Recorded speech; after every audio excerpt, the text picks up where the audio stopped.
सामान से होई हमारा सामान के मिलन। तारा बहनी के झाड़ छिल के बनाओ, वाह बहुत अच्छा। सुन तारा भाई भौजी के बात कि कब होई तारा सामान से हमरा सामान के मिलन। ए भौजी मिलन होई तो झाड़ छिलबू। ए माधर अपना काम कर रहा। सच में दादा ही अरे सारा कुछ नर वाह बैगन लागल बादागी दुनू। सुन तारा भाई भैया भौसरी वाला कहता भौजी के कि दागी लागल बा दुनू अनार में। आ ये खाए अनार ना हो, वो पिए अनार हो। तुम समझ सकता क्या हाल बा भाई।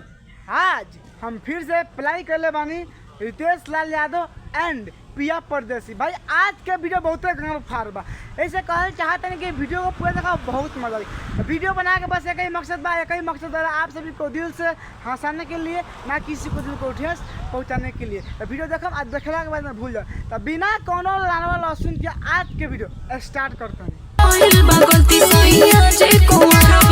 अच्छा सब भैया कहता कि दादी अनार में ये भौजी तब नैया में खोल के दे पक्का दादी लगबे करी। अब गलती होइए गइल बा तो आवा हम झाड़ छील के मोच बना लो तर जेबू।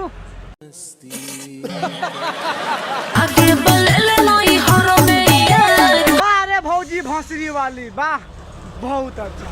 का बात कहतिया कि नैयर में आगे ले ले बा यार आके हम झाड़ छिली। ए तहार बहिन चोदो तू का चाहता रो कि भैया झाड़ छिलत आ तू खुश रहबू। ए भैया एक झाड़ ना छिलियो, हाँ लेकिन पटा के पेल दी नहीं।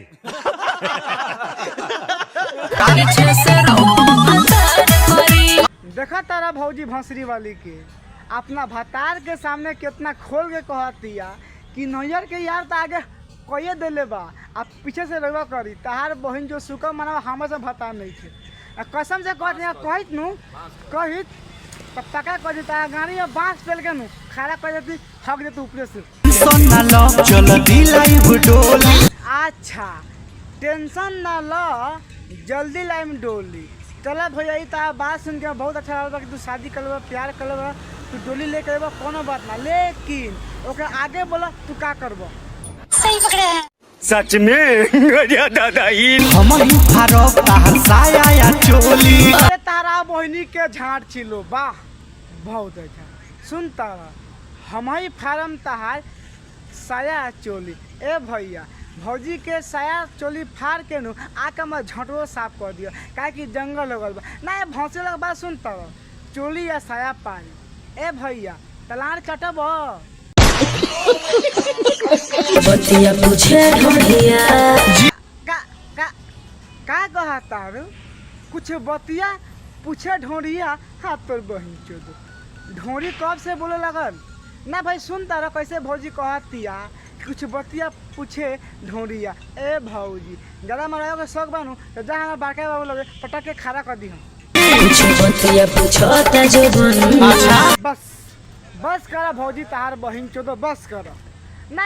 मतलब बहन चोद दिमाग का करे मैं देख तारा भाई लोग बहन कभी ढोरी पूछता आ कभी जोवन पूछता तमन्ना नहीं पूछत। तारा बहनी के प्रणाम करो वो लहंगा उठा के ना। भौजी के बात सुनला के बाद ने भाई कसम से कहता नहीं मन तो कहता लहंगा उठाई आ छील दी।